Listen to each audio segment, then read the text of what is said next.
Hi friends, ಅಸ್ಸಲಾಮ್ ಅಲೈಕುಮ್. ನನಗೆ ಈಗ ಸ್ವಲ್ಪ ಒಂದು ವಿಷಯದ ಬಗ್ಗೆ ಮಾತಾಡಲಿಕ್ಕೆ ಅಂತ ನಾನು ವಿಡಿಯೋ ಮಾಡಿದ್ದು. ವಿಷಯ ಇಷ್ಟೇ, ಏನಂದರೆ ನಾನು ISR ಗೋಲ್ಡಿದ್ದು ಸ್ಕೀಮಿದ ಬಗ್ಗೆ ನಿಮ್ಮ ಹತ್ರ ಮಾತಾಡಿದೆ. ISR ಗೋಲ್ಡ್ ಸ್ಕೀಮಿದ್ದು ಏನಂದರೆ ಅವರದರಲ್ಲಿ ಹೇಳಿದ್ದಾರೆ ಏನಂತ ಹೇಳಿ, ನಾವು ಅದರಲ್ಲಿ GST ಮತ್ತು ಎಲ್ಲ ಇನ್ಕ್ಲೂಡ್ ಆಗಿ 75,000 ಅಂತ ಹೇಳಿದ್ದಾರೆ. ಓಕೆ, ಅದು ನನಗೆ ಗೊತ್ತಿರಲಿಲ್ಲ. ಬಟ್ ನಾವು ಬೇರೆ ಅಂಗಡಿಗೆ, ಯಾವುದೇ ಒಂದು ಅಂಗಡಿ ಇರಲಿ ಗೋಲ್ಡಿದ್ದು, ಅದು ಈಗ ಬೇರೆ ಅಂಗಡಿಗೆ ಹೋದಾಗ ಅವರೇ ಹೇಳೋದೆಂತ, ಅವರು ಗೋಲ್ಡ್ ರೇಟ್ ಮಾತ್ರ ಹಾಕ್ತಾರೆ. ಬಟ್ ನಾವು ತೆಗೆಯುವಾಗ ಅದರದ್ದು GST, ಮೇಕಿಂಗ್ ಚಾರ್ಜ್ ಎಲ್ಲ ಬೀಳ್ತದೆ. ನಾವು ಕೊಡುವಾಗ ಅದಕ್ಕೆ ಅದು ಯಾವುದು ಅವರು ಹಾಕದೆ ಡೈರೆಕ್ಟ್ ತೆಗಿತಾರೆ. ಅದರಿಂದ ಒಂದು ಪ್ರಾಬ್ಲಮ್ ಆಗಿದೆ. ಅಂದರೆ ನಾನು 60,000 ಅಂತ ಹೇಳಿದ್ದೇನೆ. ಓಕೆ, ಅದು ಅವರು ತೆಗೆಯುವ ಗೋಲ್ಡ್ದು ಅಮೌಂಟ್ ಹೇಳಿದ್ದಾರೆ. ಇದರಲ್ಲಿ ಅವರಿಗೆ GST ಎಲ್ಲ ಇನ್ಕ್ಲೂಡ್ ಆಗಿ 75,000 ಅಂತ ಹಾಕಿದ್ದಾರೆ. ಅಂದರೆ ಅವರು ಒಂದು ತಪ್ಪು ಮಾಡಿದ್ದಾರೆ. ಅಂದರೆ ನನಗೆ ಅವರು ಬಿಲ್ ಕೊಡಲಿಲ್ಲ, ಸೊ ಅವರಿಗೆ ಮರ್ತೋಗಿರ್ಬೋದು. ಇದರಿಂದ ನಾನು ಹೇಳೋದೊಂದೇ, ಅವರು ಬಿಲ್ ಕೊಡದೆ ನನಗೆ ಮರ್ತೋಗಿ ಒಂದು ಸ್ವಲ್ಪ ನನಗೂ ಕೂಡ ಮಿಸ್ಟೇಕ್ ಆಗಿದೆ, ಅವರಿಗೆ ಕೂಡ ಸ್ವಲ್ಪ ಮಿಸ್ಟೇಕ್ ಆಗಿದೆ. ಸೊ ಅವರಿಗೆ ನಮ್ಮಲ್ಲಿ ಏನಾದರೂ ತಪ್ಪಾಗಿದ್ದರೆ ಕ್ಷಮಿಸಿ. ಯಾಕೆಂದರೆ ಅವರು ಬಿಲ್ ಕೊಡೋದು ಕೂಡ ತಪ್ಪು ಮಾಡಿದ್ದಾರೆ, ಅಂದರೆ ತಪ್ಪಾಗಿದೆ ಅವರ ಕೈಯಲ್ಲಿ. ಯಾಕೆಂದರೆ ಅವರು ಬಿಲ್ ಕೊಡಲಿಕ್ಕೆ ಅವರಿಗೆ ಕೂಡ ಮರ್ತೋಗಿದೆ, ನಮಗೆ ಕೇಳಲಿಕ್ಕೂ ಮರ್ತೋಗಿದೆ. ಮತ್ತು 10 ಗ್ರಾಮ್ ಅಂತ ಹೇಳಿದೆ, ಅವರು ಹೇಳಿದ್ದಾರೆ 9.450 ಗ್ರಾಮ್ ಅಂತೆಲ್ಲ ಬರೆದು ಕೊಟ್ಟಿದ್ದಾರೆ ಇದರಲ್ಲಿ.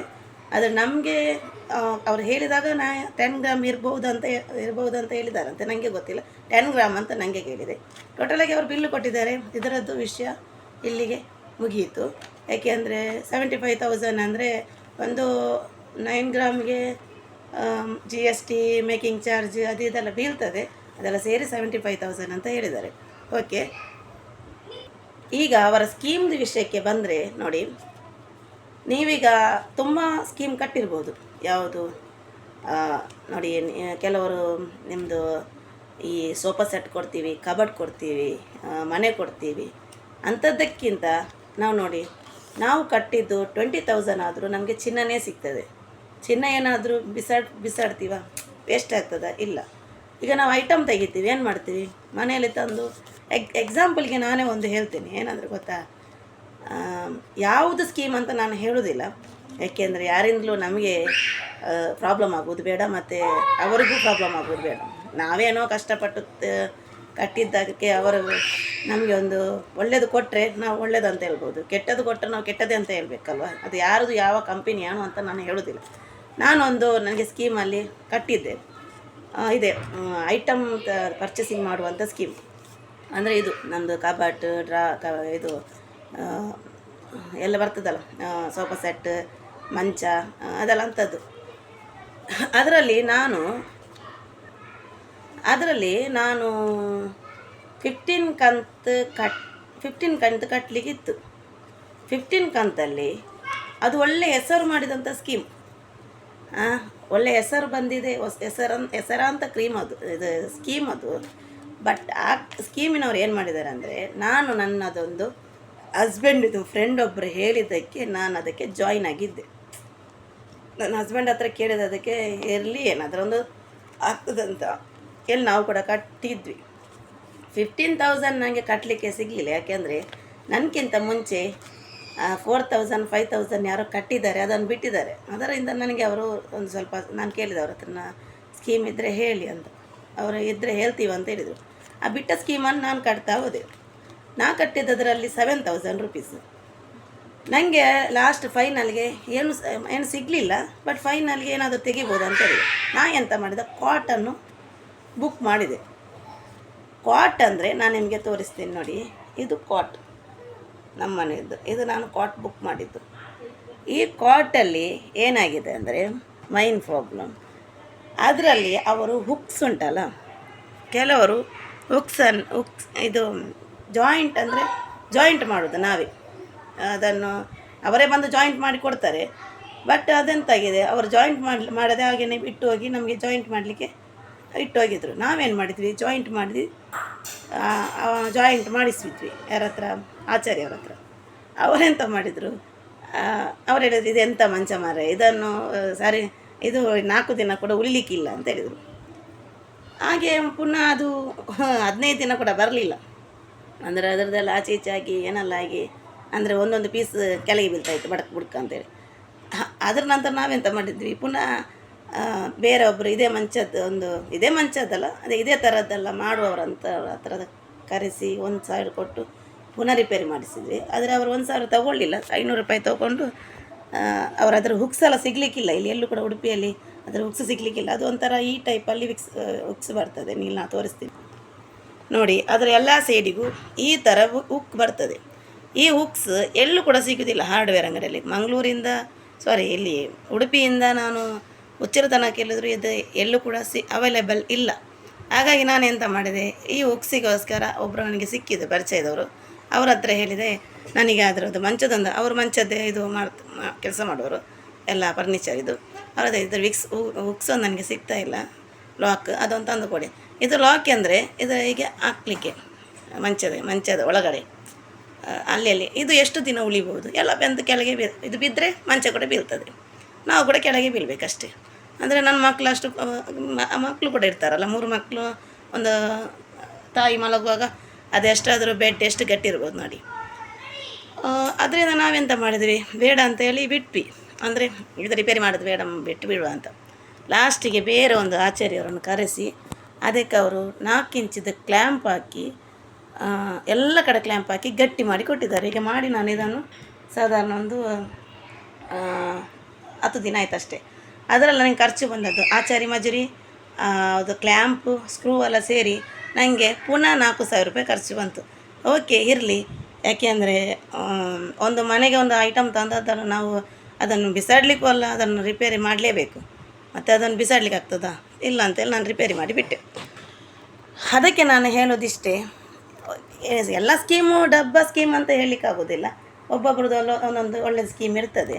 ಅದಕ್ಕೆ ನಾನು ಹೇಳೋದು, ಆದಷ್ಟು ಗೋಲ್ಡ್ ಆರ್ನಮೆಂಟ್ಸ್ ಅಂತ ಕೊಡುವಂಥ ಸ್ಕೀಮನ್ನೇ ಜಾಯಿನ್ ಮಾಡಿ. ಯಾಕೆಂದರೆ ನೀವೀಗ 20,000 ರೂಪಾಯಿ ಕಟ್ಟಿದ್ರು ನಿಮಗೆ 20,000 ರೂಪಾಯಿಯಲ್ಲಿ ಏನಾದರೂ ಒಂದು ಗೋಲ್ಡ್ ತೆಗಿಬೋದಲ್ಲ. 1 ಗ್ರಾಮೇ ಇರಲಿ, ಒಂದು ಅರ್ಧ ಗ್ರಾಮೇ ಇರಲಿ, ಏನಾದರೂ ಆಗ್ತದೆ ಯಾವುದಕ್ಕಾದರೂ ಒಂದು.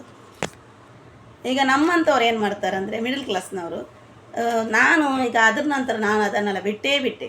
ಯಾಕೆಂದರೆ ಈ ಗೋಲ್ಡ್ ನನ್ನ ಮನೆಯಲ್ಲಿ ಯಾರಾದ್ರೆ ನಮ್ಮ ಮನೆಯಲ್ಲಿ ಈ ಫರ್ನಿಚರ್ದ ಐಟಮ್ಸಿಗೆಲ್ಲ ಸ್ಕೀಮಿಗೆ ಜಾಯಿನ್ ಆಗೋದೇ ಇಲ್ಲ. ಯಾಕೆಂದ್ರೆ ನನ್ನ ಹತ್ರ ಯಾವಾಗಲೂ ಬೈತಾರೆ, ನೀನು ಅದು ಕಟ್ತೀಯ ಇದು ಕಟ್ತೀಯ, ಅದೆಲ್ಲ ವೇಸ್ಟ್ ಆಗ್ತದೆ, ನಿಮಗೆ ಗೊತ್ತಿಲ್ಲ. ಅದು ನೀವು ಇಂಥ ಗೋಲ್ಡ್ ಸ್ಕೀಮಿಗೆ ಕಟ್ಟಿದರೆ ನಿಮ್ಮ ಹಣ ಎಲ್ಲಿಗೆ ಹೋಗೋದಿಲ್ಲ, ಲಾಸ್ಟಿಗೆ ನೀವು ಗೋಲ್ಡೇ ಪರ್ಚೇಸಿಂಗ್ ಮಾಡಿ.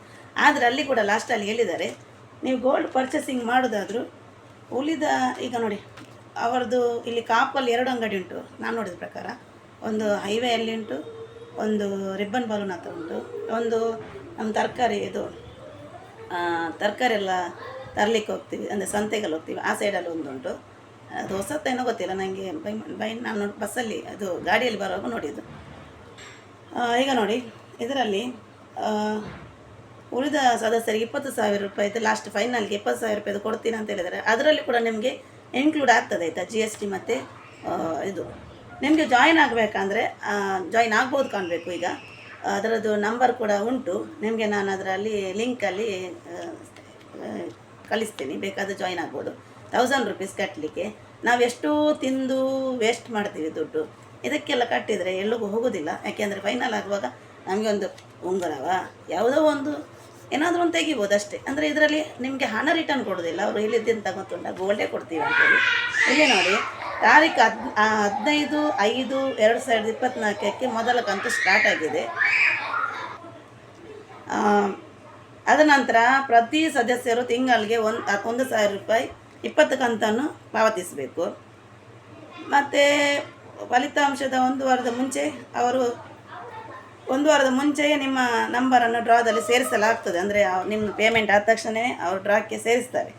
ಅದರಲ್ಲೆಲ್ಲ ತುಂಬ ಇದು ಉಂಟು. ನನಗೆ ಇದನ್ನು ಓದ್ತಾ ಕೂತ್ಕೊಂಡ್ರೆ ಅದು ನಾನು ವೀಡಿಯೋ ತುಂಬ ಉದ್ದಕ್ಕೆ ಹೋಗ್ತದೆ. ಬೇಕಾದರೆ ನಿಮಗೆ ಯಾರಿಗಾದ್ರೂ ಈ ಸ್ಕೀಮ್ಗೆ ಜಾಯಿನ್ ಆಗಬೇಕು. ISR ಗೋಲ್ಡು ಉಚ್ಚಿಲದಲ್ಲಿ ಉಂಟು, ಕಾಪಲ್ಲಿ 2 ಉಂಟು ಅವ್ರದ್ದು ಸೀಸನ್ 4 ಅಂತೆ. ಬಟ್ ನನಗೆ ಗೊತ್ತಿಲ್ಲ, ನಾನು ಇದು ಫಸ್ಟ್ ಜಾಯಿನ್ ಆದದ್ದು. ಹಾಗಾಗಿ ಅವರು ಹೇಳಿದ್ದಾರೆ ನಮ್ಮ ಹತ್ರ, ಅದು GST ಮತ್ತು ಇದೆಲ್ಲ ಸೇರಿ 75,000 ಅಂತ. ಓಕೆ, ಏನಿದ್ರು ನಾವು ಅವರನ್ನು ಇದು ಮಾಡಲಿಕ್ಕೆ ಆಗೋದಿಲ್ಲ, ನಮಗೆ ಒಂದೊಂದು ಗೋಲ್ಡ್ ಅಂಗಡಿಯವರು ಒಂದೊಂದು ಥರ ಇರ್ತಾರೆ. ಯಾರನ್ನು ನಾವು ಮೇಲೆ ಮಾಡಲಿಕ್ಕೆ ಆಗೋದಿಲ್ಲ, ಕೆಳಗೆ ಕೂಡ ಮಾಡಲಿಕ್ಕೆ ಆಗೋದಿಲ್ಲ. ಈಗ ನೋಡಿ, ಇದು ಅವರದ್ದು ಸ್ಕೀಮ್. ಇದು ಫಸ್ಟ್ ಸ್ಕೀಮಲ್ಲಿ ಒಂದು 50,000 ರೂಪಾಯಿದು ಕೊಟ್ಟಿದ್ದಾರೆ 4 ವಿನ್ನರ್ಸಿಗೆ. ಸೆಕೆಂಡಿದ್ದು 1,25,000 ರೂಪಾಯಿದು, ಅದು ಇಬ್ಬರಿಗೆ. ಮತ್ತೊಂದು ಫಸ್ಟ್ ವಿನ್ನರ್ಗೆ 1 ಲಕ್ಷದ್ದು ಕೊಟ್ಟಿದ್ದಾರೆ, ಥರ್ಡ್ ಮಂತಿದ್ದು. ಹಾಗೆಯೇ 80,000 ರೂಪಾಯಿದು 2 ವಿನ್ನರ್ಗೆ ಕೊಟ್ಟಿದ್ದಾರೆ. ಮತ್ತು ಫಸ್ಟ್ ವಿನ್ನರಿಗೆ 1,10,000 ಕೊಟ್ಟಿದ್ದಾರೆ. ಹೀಗೆ ಕೊಡಲಿಲ್ಲ. ಈಗ 4 ಕಂತು ಮಾತ್ರ ಆಗಿದೆ. 4 ಕಂತು ಮಾತ್ರ ಆಗಿದೆ. ಹೇಗೆಂದರೆ 75,000 ತನಕ ಮಾತ್ರ ಆಗಿದೆ 4th ಕಂತು. 5th ಕಂತಿಗೆ ನೆಕ್ಸ್ಟ್ 4 ವಿನ್ನರಿಗೆ 75,000 ರೂಪೀಸಿದ್ದು ಇದೇ ಥರ ಗೋಲ್ಡೆ ಆರ್ನಮೆಂಟ್ ಕೊಡ್ತಾರೆ. ಯಾರಿಗೆ ಬೇಕಾದರೂ ಜಾಯಿನ್ ಆಗ್ಬೋದು. ಜಾಯಿನ್ ಆಗಲಿಕ್ಕೆ ಇದ್ದರೆ ನನಗೆ ಕಮೆಂಟ್ ಮಾಡಿ, ನಾನು ನಿಮಗೆ ನಂಬರ್ ಅವ್ರದ್ದು ಕೊಡ್ತೀನಿ. ನಮಗೇನಿದರಲ್ಲಿ ಲಾಭ ಏನಿಲ್ಲ, ಅವರದ್ದೊಂದು ಬಿಸ್ನೆಸ್. ಅವರದ್ದು ಒಂದು ಬಿಸ್ನೆಸ್ ಅಂದರೆ ಅದೇ, ನಿಮ್ಗೆ ಕಟ್ಟಿದ್ರೆ ಏನು ವೇಸ್ಟ್ ಆಗೋದಿಲ್ಲ. 20,000 ಈಗ ನಾವು ಹೇಳೋದು ಮನೆಯಲ್ಲಿ ಕೂತ್ಕೊಂಡು 1,000 ರೂಪಾಯಿ ಇದ್ದರೆ ಏನೆಲ್ಲ ತಿಂದು ಹೋಗ್ತದೆ. ಅಂದರೆ ಅದು ತರ್ತೀವಿ ಇದು ತರ್ತೀವಿ, ಆಯ್ತು ಕೈಯಲ್ಲಿ ಇದ್ದರೆ ಹೇಗೋ ದುಡ್ಡು ಖರ್ಚು. ಅದೇ ಅವರ ಕೈಯಲ್ಲಿ ಕೊಟ್ಟರೆ ಒಂದು 20 ತಿಂಗಳಾಗುವಾಗ ನಮಗೆ ಒಂದು ಗೋಲ್ಡ್ ಸಿಗ್ತದಲ್ಲ. ಈಗ ಗೋಲ್ಡಿಗೆ ಉಂಟು ಎಷ್ಟು ಅಂದರೆ 6,000 ಸಮಥಿಂಗ್ 600 ಏನೋ ಉಂಟು, 670 ಏನೋ ಉಂಟು. ಆದರೆ ಅದರದ್ದು ನೀವು ಡಬಲ್ ಮಾಡಿದರೆ 2 ಗ್ರಾಮ್ ಆದರೂ ಸಿಗ್ತದೆ. ಅವರ GST ಎಲ್ಲ ಸಿಕ್ಕಿದ್ರು 2 ಗ್ರಾಮ್ ಅಂತೂ ನನ್ನ ಪ್ರಕಾರ ಗೊತ್ತಿಲ್ಲ, ನನಗೆ ಸರಿಯಾಗಿ ನಂಗೆ ಗೊತ್ತಿಲ್ಲ. 2 ಗ್ರಾಮ್ ಆದರೂ ಸಿಗ್ಬೋದು. ಕಟ್ಟಿ ಏನಾಗ್ತದೆ ಅಂದರೆ 1 ಗ್ರಾಮ್ ಆದರೂ 2 ಗ್ರಾಮ್ ಆದರೂ ಈಗಿನ ಗೋಲ್ಡ್ ರೇಟಿಗೆ ನಮಗೆ ಮುಂದಕ್ಕೆ ತೆಗಿಲಿಕ್ಕೆ ಆಗ್ತದೆ ಇಲ್ವೋ ಗೊತ್ತಿಲ್ಲ. ನಮಗೂ ಕೂಡ 3 ಹೆಣ್ಮಕ್ಳಿದ್ದಾರೆ. ನಾನು ಹಾಗಾಗಿ ಈ ಸ್ಕೀಮನ್ನೇ ಪರ್ಚೇಸಿಂಗ್ ಮಾಡಿದೆ. ಯಾಕೆಂದರೆ ಯಾವುದಕ್ಕಾದರೂ ಒಂದು ನನ್ನ ಮಕ್ಕಳಿಗೆ ಆಗ್ಬೋದಲ್ಲ ಅಂತ ಹೇಳಿ ಕಟ್ಟಿದ್ದು. ಯಾಕೆಂದರೆ ನಾವು ಕೂಡ ಮಿಡಲ್ ಕ್ಲಾಸ್ ಫ್ಯಾಮಿಲಿಗಳು. ನಾವು ಯಾರ ರಗಳಿಗೂ ಇದೋ ವಿಷಯಕ್ಕೂ ನಾವು ಹೋಗೋದವಳು. ಅಂದರೆ ನಮ್ಮದು ಎಷ್ಟುಂಟು ನಾವು ಅದನ್ನೇ ಮಾಡಿ ಮುಂದಕ್ಕೆ ಹೋಗುವವರು. ಮತ್ತು ನಮಗೆ ಕೆಲವು ಕಡೆ ಯಾರು ಏನೇ ಹೇಳಿದರು ನಾನು ಯಾರ ವಿಷಯದಲ್ಲೂ ತಲೆ ಹಾಕ್ಲಿಕ್ಕೆ ಹೋಗೋದಿಲ್ಲ. ಯಾಕೆಂದರೆ ಒಂದು ವಿಷಯದಲ್ಲಿ ಹೇಳಲಿಕ್ಕೆ ಅಂದರೆ ನಾನಾಯಿತು, ನನ್ನ ಪಾಡಾಯಿತು, ನನ್ನ ಕೆಲಸ ಆಯಿತು, ನನ್ನ ಮನೆ ಆಯಿತು ಅಂತ ನಾನಿದ್ದವಳು. ಯೂಟ್ಯೂಬ್ ಮಾಡಲಿಕ್ಕೆ ನಮ್ಮ ನಂದು ಪ್ರೋತ್ಸಾಹ ಅಂದರೆ ನನ್ನ ಗಂಡ ಮಾತ್ರ. ಯಾಕೆಂದರೆ ನನ್ನ ಮನೆಯಲ್ಲಿ ಆಗಲಿ ನನ್ನ ಫ್ಯಾಮಿಲಿಯಲ್ಲಿ ಆಗಲಿ ನನಗೆ ಇದರಲ್ಲಿ ಯಾರೂ ಸಹ ಕೊಡ್ತಾ ಇಲ್ಲ. ಹಿಂದುಗಡೆ ಏನೆಲ್ಲ ಹೇಳ್ತಾರಂತ ನಂಗೆ ಗೊತ್ತೂ ಇಲ್ಲ. ಹೊರಗಡೆಯವರಾಗಲಿ ಫ್ಯಾಮಿಲಿಯವರಾಗಲಿ ಅದು ನನಗೆ ಬೇಡ.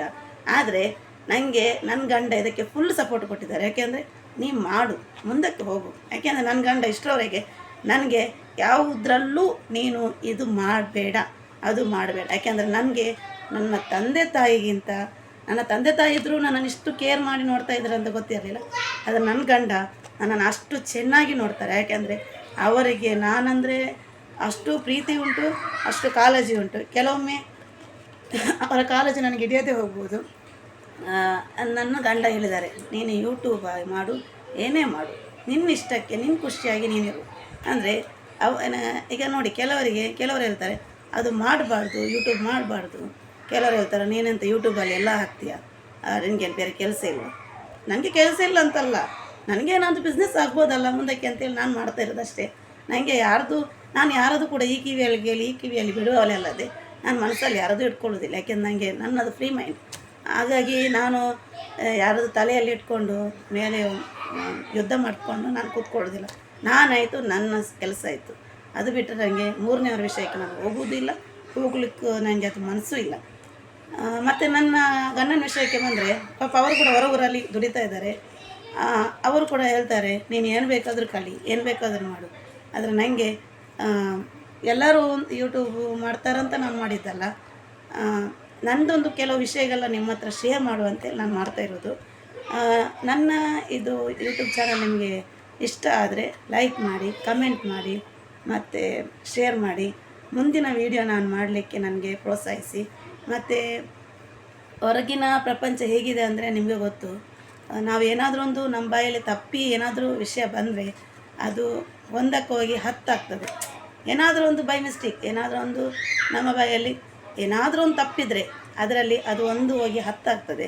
ಅದಕ್ಕಾಗಿ ನಾವು ಮಾತಾಡುವಾಗ ತುಂಬ ಸೂಕ್ಷ್ಮವಾಗಿ ಮಾತಾಡಬೇಕಂತ ಹೇಳ್ತಾರೆ ನನ್ನ ಹಸ್ಬೆಂಡ್ ಮೈನ್. ಯಾಕೆಂದರೆ ನಾವು ಮಾತಾಡಿದರೆ ಹೋಯ್ತು, ಮುತ್ತು ಹೊಡೆದರೂ ಹೋಯ್ತು, ಸರಿಯಲ್ಲ. ಮಾತಾಡುವಾಗ ನಾವು ತುಂಬ ಸೂಕ್ಷ್ಮವಾಗಿ ಮಾತಾಡಿದರೆ ಅದಕ್ಕಿಂತ ಒಳ್ಳೆಯದು ಯಾವುದೂ ಇಲ್ಲ. ನೀನು ಮಾತಾಡುವಾಗ ಯಾರ ಹತ್ರ ಜಗಳ ಮಾಡಿ ಮಾತಾಡಬೇಡ, ಯಾರ ಹತ್ರ ಕೋಪ ಮಾಡಿ ಮಾತಾಡಬೇಡ. ಯಾಕೆಂದರೆ ನನಗೆ ಜಾಸ್ತಿ ಬರುವುದೇ ಕೋಪ. ನಾನು ಮಾತಾಡುವಾಗ ನನಗೆ ಬರುವುದೇ ಮೈನ್ ಕೋಪ. ಯಾರಾದರೂ ನನ್ನ ಹತ್ರ ಜಗಳ ಬಂದರೆ ನನಗೆ ಮೈನ್ ಬರೋದು ಕೋಪ.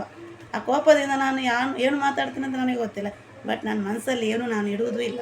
ನಂದು ಅಂಥ ಇದು ಕ್ಯಾಟಗರಿ ಅಂದರೆ ನಾನು ಅಂತಹ ಒಂದು ಪರ್ಸನ್. ಅಂದರೆ ನನ್ನ ಗಂಡ ಸಾಧು ಸ್ವಭಾವದವರು. ಅಂದರೆ ಅವರಿಗೆ ಯಾರು ಏನೇ ಹೇಳಿದ್ರು ಅವರು ಏನು ಇದು ಮಾಡ್ತಾರೆ, ಅಡ್ಜಸ್ಟ್ ಮಾಡ್ಕೊಂಡು ಹೋಗ್ತಾರೆ. ನಾನು ಹಾಗೆ ಅಲ್ಲ, ನನಗೆ ಫಸ್ಟ್ ಬರೋದು ಕೋಪ. ಈ ಕೋಪದಿಂದ ಏನಾಗಿದೆ ಅಂದರೆ ತುಂಬ ಸಲ ನನಗೆ ಎಲ್ಲ ಕಡೆ ಪೆಟ್ಟು ಕೂಡ ಬಿದ್ದಿದೆ. ಅಂದರೆ ಪೆಟ್ಟಂದರೆ ಹೊಡೆಯುವುದಲ್ಲ, ಸ್ವಲ್ಪ ಸ್ವಲ್ಪ ಪ್ರಾಬ್ಲಮ್ ಕೂಡ ಆಗಿದೆ. ಯಾಕೆಂದರೆ ನಂದು ಮನಸ್ಸಲ್ಲಿ ನಾನು ಯಾವುದನ್ನು ಇಡದೆ ದಿನ ಯಾರು ಹೇಳಿದರು ಒಂದು ಸಲಕ್ಕೆ ನನಗೆ ಕೋಪ ಬರ್ತದೆ, ಮತ್ತು ನನ್ನ ಮನಸ್ಸಲ್ಲಿ ಯಾವುದನ್ನು ನಾನು ಇಡುವುದಿಲ್ಲ. ಯಾಕೆಂದ್ರೆ ನನ್ನ ಮನಸ್ಸು ಹೇಗೆ ಅಂತ ನನಗೆ ಗೊತ್ತು, ನನಗೂ ಮತ್ತು ನನ್ನ ದೇವರಿಗೆ ಗೊತ್ತು. ಯಾರೇ ಏನೇ ಹೇಳಿದರು ನಾನು ಯಾರನ್ನು ಯಾವುದೇ ಕಾರಣಕ್ಕೂ ಕೇರ್ ಮಾಡೋದಿಲ್ಲ. ಯಾಕೆಂದ್ರೆ ನಾನು ಅಂಥವಳು ಅಲ್ಲ. ಒಂದು ಸಲಕ್ಕೆ ಹೇಳಿದ್ರಲ್ಲ ಅಂತೇಳಿ ಒಂದು ಸಲ ಟೆನ್ಷನ್ ಆಗ್ತದೆ, ಅದನ್ನು ಮರ್ತು ಹೋಗ್ತೀನಿ. ಹಾಗೆ ಮತ್ತು ಏನೆಲ್ಲ ಆಯಿತು ಅಂತ ಮತ್ತು ಮುಂದಕ್ಕೆ ನಾನು ಇನ್ನೊಂದು ವೀಡಿಯೋ ಮಾಡ್ತೀನಿ. ಅಷ್ಟರವರೆಗೆ ವೆಯ್ಟ್ ಮಾಡಿ. ಬಾಯ್, ಸಿ ಯು.